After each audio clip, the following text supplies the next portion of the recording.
Speaker Punjab assembly सिफ्तैन Khan कहते हैं jail भरो तहरीक इलेक्शन की तारीख न आने पर शुरू होगी। अदालत ने पंजाब में फौरी इलेक्शन की तारीख देने का हुक्म दिया। उम्मीद है कि बुध तक इलेक्शन की तारीख आ जाएगी। बोल न्यूज़ के प्रोग्राम अब पता चला में गुफ्तगू करते हुए इमरान खान को नाअहल करने की कोशिश मुनासिब नहीं होगी।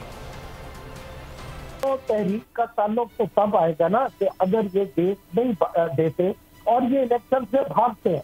अल्टीमेटली देखें, ये अवाम के पास जाने से घबरा क्यों रहे।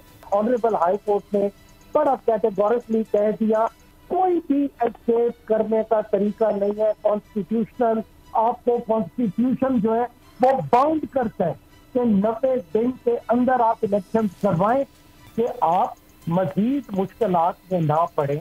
आप इमरान खान की जितना इमरान खान की अल्लाह ना करे गिरफ्तारी के बारे में सोच रहे हैं, उससे बेहतर नहीं कि आप पाकिस्तान की आवाम के बारे में सोचें।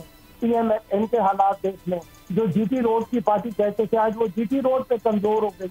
जो लाहौर की पार्टी कहते थे आज वो लाहौर में पिछले इलेक्शन में देख लें